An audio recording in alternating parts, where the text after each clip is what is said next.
আসসালামু আলাইকুম। তোমরা যারা 2025 সালের এসএসসি পরীক্ষায় নাম্বার পরিবর্তনের জন্য অর্থাৎ যারা ফেল করেছিল অথবা 2-1 নাম্বারের কারণে যাদের এ প্লাস মিস্টেক হয়েছে তারা নাম্বার পরিবর্তনের জন্য যে তোমরা বোর্ড চ্যালেঞ্জ করেছিলা সে বোর্ড চ্যালেঞ্জের রেজাল্ট আসলে কখন দিবে বা শিক্ষা মন্ত্রণালয় এ নিয়ে কি বলছে। তাছাড়াও তোমাদের বোর্ড চ্যালেঞ্জ নিয়ে শিক্ষা মন্ত্রণালয়ের কিছু আপডেট আমাদের কাছে আছে। এই সকল আপডেট আজকের এই ভিডিওতে ইন ডিটেইলস আলোচনা করব। সো বন্ধুরা, ভিডিওটি শুরু করার আগে তোমাদের কাছে একটাই রিকোয়েস্ট থাকবে, এখনো যারা বেসিক স্কুল 24 ইউটিউব চ্যানেলটি সাবস্ক্রাইব করেনি অবশ্যই চ্যানেলটি সাবস্ক্রাইব করে পাশে থাকা বেল বাটনটি বাজিয়ে রাখবে, যাতে করে আমি কোনো হেল্পফুল ভিডিও আপলোড করার সাথেই সর্বপ্রথম তোমার কাছে চলে যায়।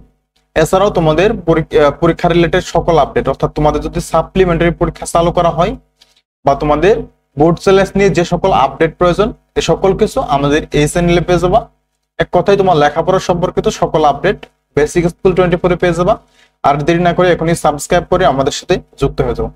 আমরা যদি একটা নিউজ পড়ে দেখি যে শিক্ষা মন্ত্রণালয় থেকে এ নিয়ে কি বলছে, আমরা একটু আমাদের কম্পিউটার স্ক্রিনে চলে যাই। এখানে দেখো একটা টাইটেল আছে, এসএসসির পুনর্নিরীক্ষণের ফল নিয়ে যা বললেন আন্তঃশিক্ষা বোর্ড। অর্থাৎ আন্তঃশিক্ষা বোর্ড তোমাদের ফলাফল প্রকাশ নিয়ে যা কিছু বলছে এই নিউজ যদি আমরা পড়ে দেখি তাহলে কিন্তু জানতে পারবো। এটা হচ্ছে দ্য ডেইলি ক্যাম্পাসের একটা নিউজ। আমরা জানি দ্য ডেইলি ক্যাম্পাস হচ্ছে একটা এডুকেশন মূলক আপডেট দিয়ে থাকে প্রতিনিয়ত। এখানে দেখো 2025 সালের এসএসসি অসমান পরীক্ষায় পুনর্নিরীক্ষণের ফল আগস্টের প্রথম দশকের মধ্যেই প্রকাশ করা হতে পারে জানিয়েছেন আন্তঃশিক্ষা বোর্ড। অর্থাৎ তোমাদের রেজাল্টটা আগস্টের প্রথম সপ্তাহে অর্থাৎ প্রথম দশকে অর্থাৎ প্রথম এবং দ্বিতীয় সপ্তাহের মধ্যে কিন্তু তোমাদের রেজাল্টটা পাবলিশ করার সম্ভাবনা রয়েছে বেশি পরিমাণে। যেহেতু তোমাদের আমরা জানি তোমাদের কোনো বোর্ড পরীক্ষা যদি হয় 20 দিন অথবা 30 দিন, 20 দিন অনেকেই বলতেছে যে 20 দিনের মধ্যেই তোমাদের রেজাল্টটা পাবলিশ করা হবে।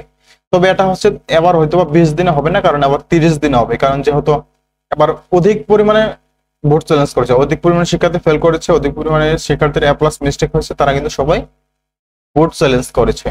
তার জন্য কিন্তু আবার 30 দিন সময় নেবে বলে জানিয়েছেন শিক্ষা বোর্ড। অর্থাৎ যেহেতু আবার শিক্ষার্থী বেশি, বিগত বছরগুলোতে বোর্ড চ্যালেঞ্জ কম করেছিল, তার জন্য কিন্তু তোমাদের সময়টা কম দিয়েছিল, 20 দিনের মধ্যে রেজাল্টটা পাবলিশ করেছিল। যেহেতু তোমাদের আবার বেশি শিক্ষার্থী তোমাদের বোর্ড চ্যালেঞ্জ করেছে, তার জন্য কিন্তু তোমাদের রেজাল্টটা 30 দিনের মধ্যেই পাবলিশ করা হবে।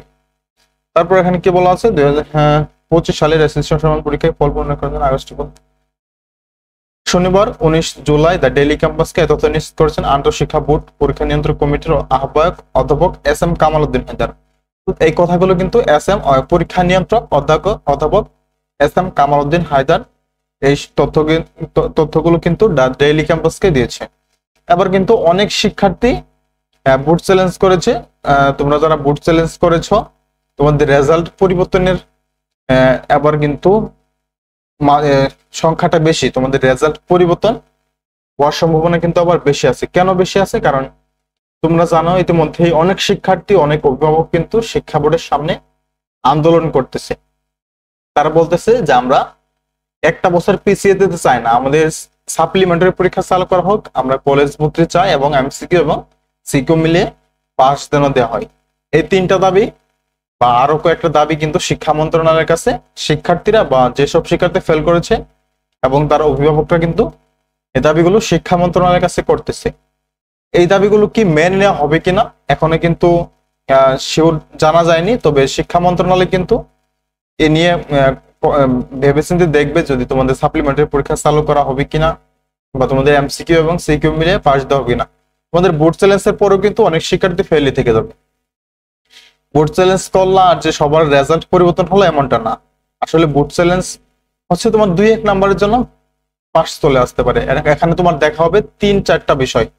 প্রথম তোমার রেজাল্ট গুলো সবগুলো যুক্ত করা হয়েছে কিনা বা তোমার সবগুলো রেজাল্ট মিলিয়ে যোগ করে গড় হিসাব করে রেজাল্ট দেওয়া হয়েছে কিনা, সেটা যদি ভুল থাকে বা তারপর আরেকটা ভুল হচ্ছে তোমার যদি কোনো সৃজনশীল নাম্বার না দেয় বা সাপোজ মনে করো তুমি একটা সৃজনশীল লেখছো, তুমি 60টা সৃজনশীল লেখছো, তার মধ্যে মার্ক দিয়ে আছে 60টা, ঠিক আছে, কিন্তু তোমার একটা খাতা দেখা হয় নাই বা একটা মার্ক তোলা হয়নি, সেগুলো আবার রিভিউ করে দেখবে। তোমার সাপোজ মনে করো তোমার ক নাম্বারে নাম্বার দিয়েছে, খতে নাম্বার দিয়েছে কিন্তু গতে নাম্বার দেয়নি। পরবর্তীতে বোর্ড চ্যালেঞ্জ করার পর তার খাতাটা আবার দেখবে যে আমরা 4টা প্রশ্নে কি মার্ক দিয়েছি কিনা বা সকল যে প্রশ্নগুলো শিক্ষার্থীরা লেখছে সবগুলো কি আমরা মার্ক দিয়েছি না সেটা দেখবে। তোমাদের পুরো খাতা যে দেখবে এমনটা না, পুরো খাতা দেখবে তারপর তোমাদের সৃজনশীল নাম্বার বাড়িয়ে দিবে এমনটা না। যে নাম্বারগুলো বসানো হয়েছে সেই নাম্বারগুলো শুধু যুক্ত করে দেখবে, যে আমি কোথাও মিস্টেক করেছি না সেগুলো দেখবে। নতুন করে কিন্তু খাতা দেখা হবে না, এটা কিন্তু তোমরা জানো, বা বোর্ড চ্যালেঞ্জ করার সময় কিন্তু নতুন করে খাতা দেখা হয় না। তবে মার্কগুলো আবারও তারা দেখে সঠিক মার্ক উঠাইছে কিনা বা সবগুলো যুক্ত করে বড় নাম্বার দিয়েছে কিনা এগুলো কিন্তু তোমাদের দেখা হবে। সো বন্ধুরা, আশা করি বুঝতে পেরেছো রেজাল্ট কবে দিবে। রেজাল্ট দিবে তোমাদের পরবর্তী মাসের প্রথম বা দ্বিতীয় সপ্তাহের মধ্যেই রেজাল্টটা পাবলিশ করা হবে। তারপর তোমরা যেহেতু কলেজ ভর্তি শুরু হচ্ছে 24 তারিখ, আগামী 24 তারিখে, আজকে হচ্ছে তোমার 20 তারিখ, আগামী 24 তারিখে কিন্তু তোমাদের কলেজ ভর্তি শুরু হবে।